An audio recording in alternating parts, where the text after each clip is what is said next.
You doing good? You doing good? We're eating, so Greek people eating, that worries me, because you'll break out into a nap in a heartbeat, won't you? My dad would actually eat between courses. He'd have a giftetta, he'd nap, he'd wake up, he'd have some spanakopita, he'd nap. Lamb would come out, he'd nap for about 8 hours after that. How you doing? Greeks are some napping people, aren't we? We really are. Have you been to Greece? Have you ever tried to buy something at 2 o'clock in Greece? You just can't get crap at 2 o'clock in Greece. 2 o'clock in Greece, you're there like, can I get some ice cream? Come back at 4. You know, they don't even pretend that they're going to do anything that way. But my dad and all his friends were the ones that spoke Greek. My mom, not a lick of Greek, so my dad would always try to teach me Greek. But I don't know if you've got a Greek man in your family. They're a little aggressive. Is that a good way to say it? Do you know what I'm saying? They're a little hostile in their vocal tones. There's not a dulcet tone with a Greek man. Do you know what I'm saying? It's not like Ella Padaki. No, that's not how they say it. You know, my dad would call me up and it's like, Ella Padaki! I'm there like, holy crap. I don't know who this Padaki guy is, but he's in a lot of freaking trouble.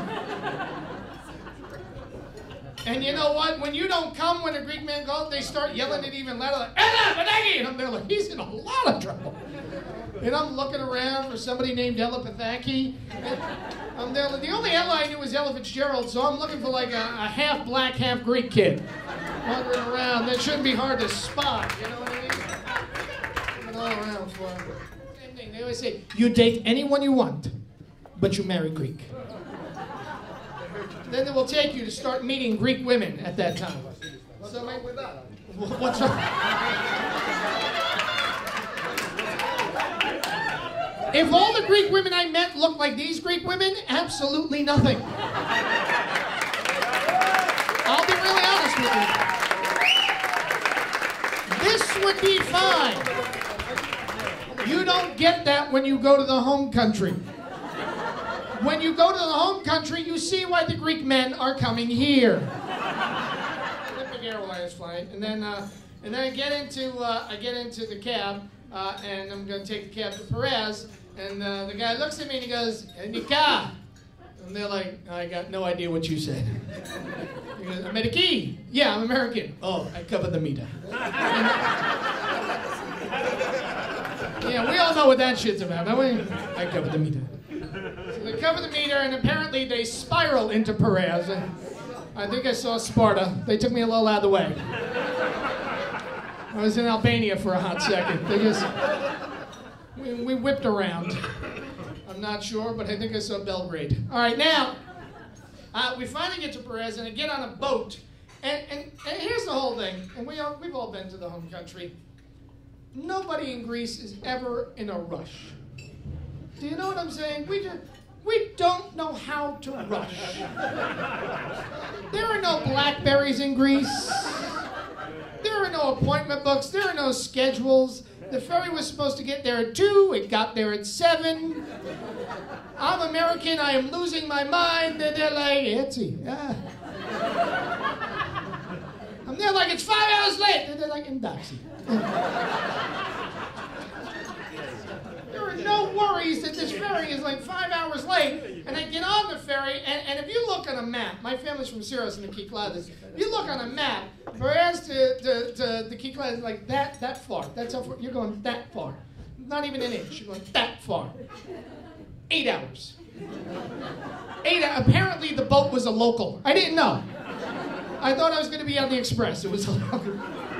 They stopped at every island. And I'm not even talking like just Tinos and Mykonos. No, we were in Naxos and Rhodos, and we stopped at Crete. I think we made a U is what we did. And then we get you on the way back. They have no idea. So I get there, so it's a 13-hour plane flight. It's a cab spiraling into Perez. It's a 5-hour delay. Then it's an 8-hour boat ride. And then I get there, and I get in the cab, and we go 2/3 of the way up the mountain, and we stop. Because I live in a town called Kamenia, which is on the top of the frickin' mountain. And I get it, and he stops, and they're like, why'd you stop? He goes, no more road. Really? You have a town and no more road? He goes, no more road. Well, how am I supposed to get there? He goes, do you see that donkey? Look, I am 13. I'm here to meet women. That is not the ass I am interested in. I am not getting on a donkey. It's not happening. I got 2 suitcases. That's not happening. And he's there like, well, is that how you walk? And I'm there like, crap, I'm on the donkey. So I get on the donkey. Have any of you had the joy of a donkey ride up the side of a mountain when you're not wearing a cup? That is not fun at all. Nobody told me this. I'd have walked and somebody had told me that my balls would be aching. I would have, at that point, walked. I'm there like, oh my God, forget blue balls, they were black and blue. And they're like, what is this Platilla thing? He goes, where all the young people go to meet each other. So I'm thinking, you know, I'm American, I'm thinking mall. Movie theater. That's not what a Platilla is. For you young ladies, since you've never been there, a Platilla is basically, there's a statue of some dead Greek guy, and then 300 teenage girls on this side of the stage, 300 teenage boys on this side, and you just walk back and forth. And as they're walking, you cross, and you walk, and I actually, like the 3rd pass, I was out of words, 4th pass, and they're like, gifted is, and what?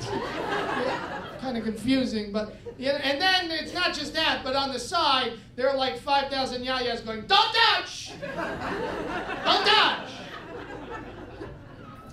Apparently, it doesn't matter what language they yell that in, you understand that. When there is an angry black woman in an angry Greek woman in a black dress yelling shit at you, you know. Intrinsically, I'm not touching that one. So we go and we pass by, and you know what I'm saying. Okay, I'm getting hip to it. It's kind of nice. And then I'm looking, and every time I see one that's cute, because I don't know if you've been to Syros, pretty much the island of Syros is about the size of this room, and with a mountain. And I get there, and every time I see a woman, I go, oh, she's cute. My dad would go, their cousin. That one's out. Well, she's kind of cute, second cousin. Really? Are there any women I'm not related to on this thing? And what about that one? No, I'd rather the donkey. I'll be honest with you. It's a much shapelier ass, I'll be honest with you. I actually grew up in New York City, but I'm not from the Astoria Greeks, I'm from the Brooklyn Greeks. But my dad was too cheap to live where the Brooklyn Greeks were. So we all lived in Coney Island. In the Russian section. The rent is cheaper, So, and here's the great thing about it. Throughout like 12 years of school, I was Ruski. That was my nickname. They had no freaking idea. Some Greek, from some Brooklyn Greeks? You got some? Here's the whole thing about Brooklyn Greeks. We look at the Astoria Greeks like you are peasants. When you say you're from Astoria, we go, psh, really? All right, fine. You know what I'm talking? Because the Brooklyn Greeks, we know that Brooklyn is actually 5 miles closer to Greece than you are. That's the whole thing. That is the crux of our superiority. We're closer, bitches. Deal with that. Why diners? Why not? Why? Is there a reason why because every ethnicity, we come to this country and we get to pick an industry that we run. You know what I'm saying? Like Korean women came over, screw it, we're getting all the nails. Nobody else. You know what I'm talking about? The Mexicans are running the Chinese restaurants and apparently Greek people came over here and we went diners. That's it. Why? Why did we pick diners? Is there any reason why any diner in America? I could walk into a diner in Iowa City and there'll be a guy named Stavros in a vest at 2 in the afternoon. That's what'll happen. Stavros, what is that? Way too much fun. And let me just point this out. If you are wearing a vest in a diner, you are way overdressed. Really, you're just giving me some soup. Take the vest off, dude. Relax a little bit. Welcome to the Acropolis. No, it's not the Acropolis. It's a diner you're calling the Acropolis. My favorite was I went to this Spartan diner, and when I got there and they gave me the menu, the picture of the Acropolis was on the menu.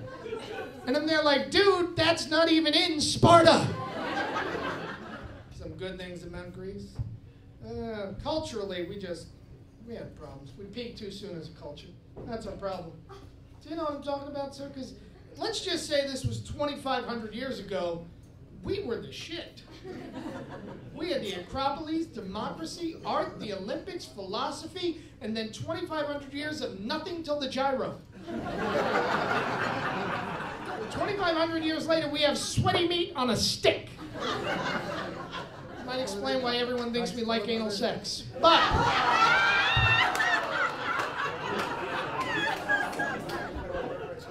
what the hell is that anal sex reputation? Well, other ethnicities get good stereotypes. You know what I'm talking about? Like black people with big penises. He's not upset. He's rather happy you say that about him. Look at all those Asian kids good at math. You're not insulting him. You're Greek, you like anal sex. Well, now I am insulted.